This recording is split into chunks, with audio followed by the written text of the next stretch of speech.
Yep. Team is as special as it gets and was put together by no one other than Mr. Joe Dumars. Welcome to the Odd Couple, Joe D. Hey guys, what's up? What's up, Rob? What's up, Chris? How you guys We're doing? great, man. How are you? Thanks for joining us.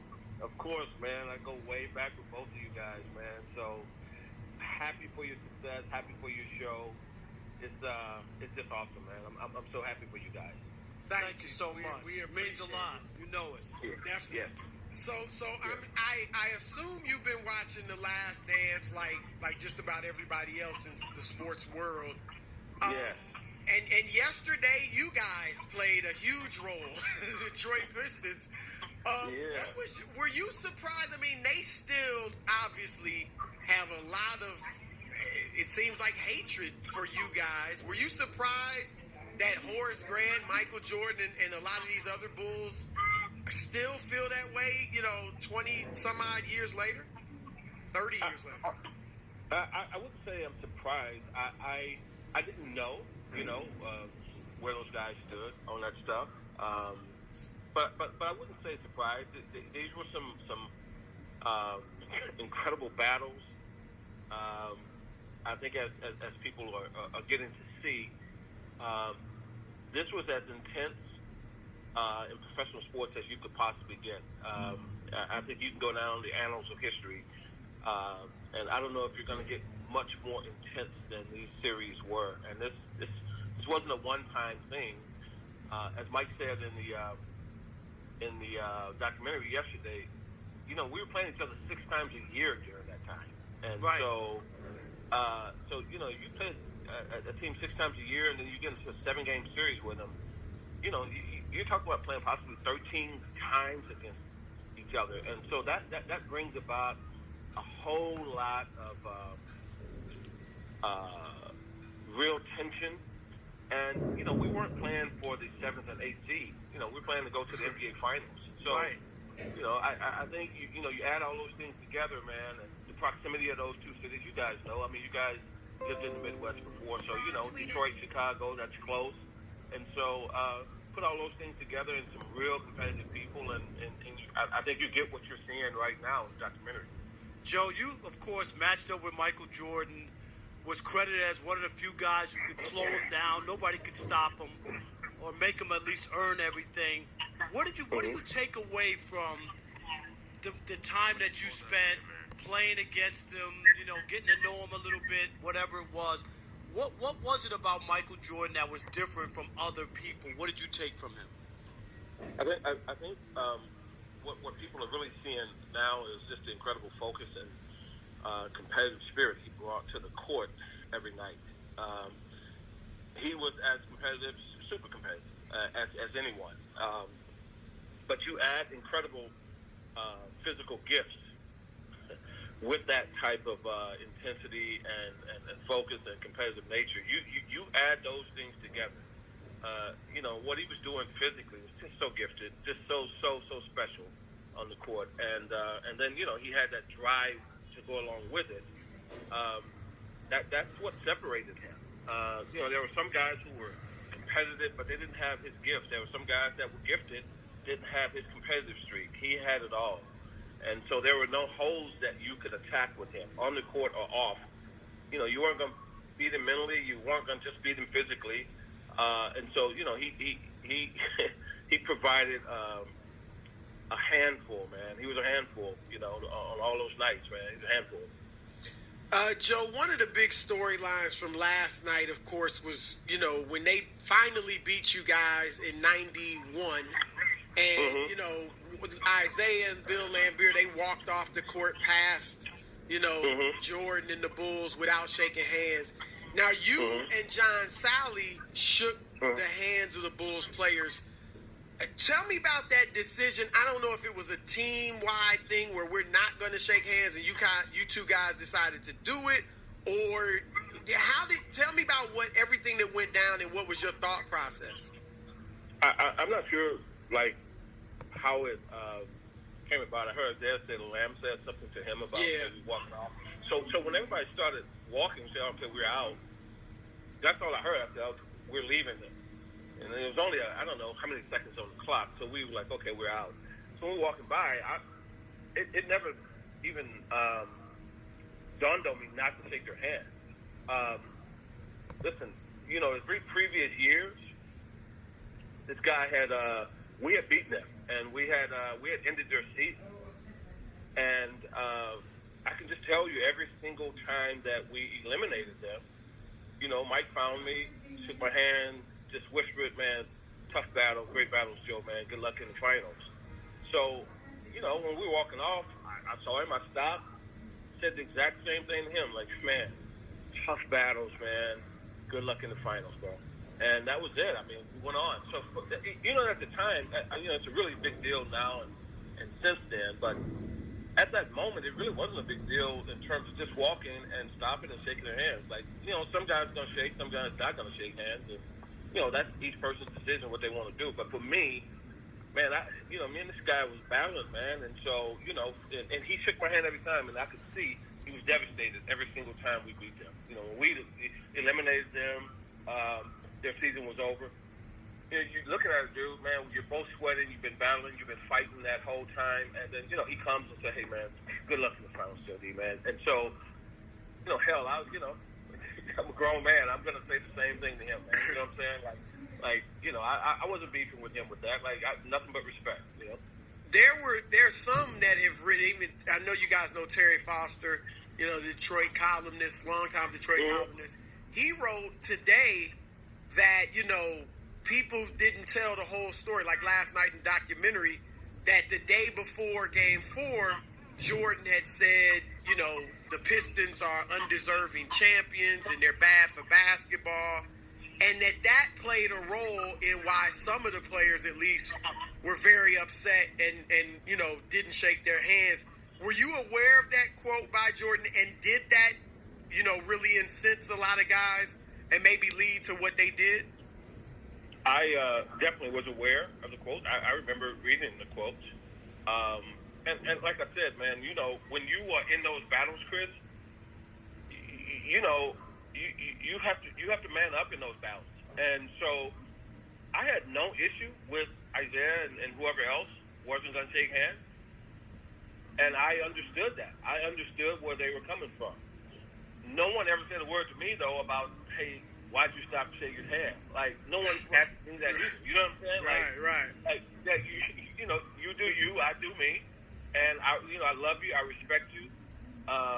And yeah, I saw the comments the day before, Chris. But you know, Chris, man, I think if you guys know, come on, man, you guys know what's up.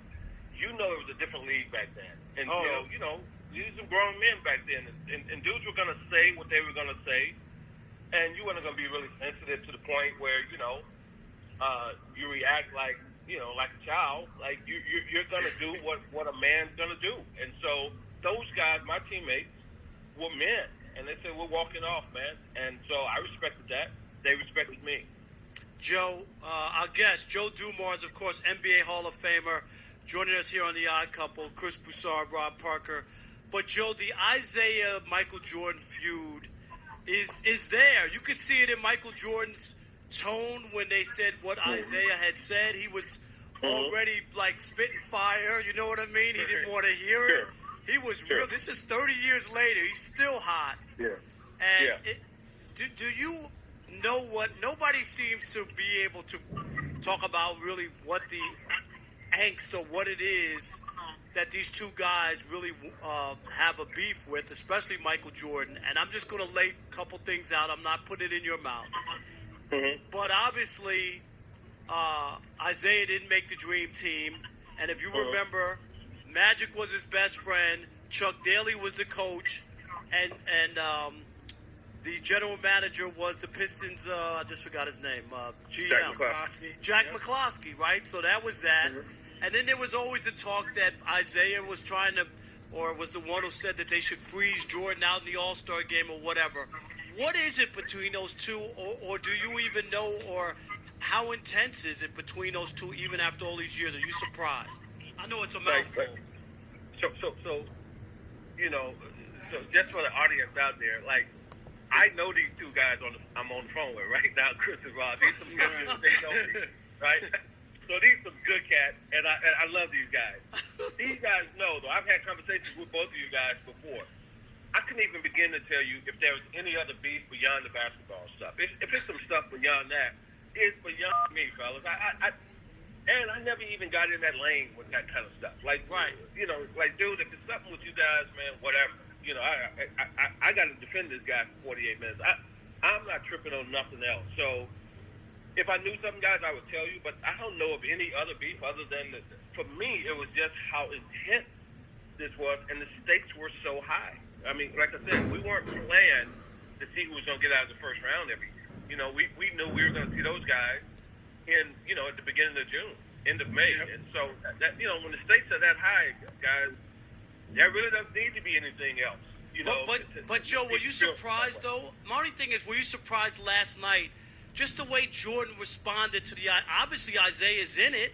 He was being interviewed for it, you know what I mean? So he knew, and that has to go in. But his reaction is what got me. If it was on the court, you guys haven't played in 25 years, right? Do you know what I mean? That's the part that I didn't get. I know what you're saying.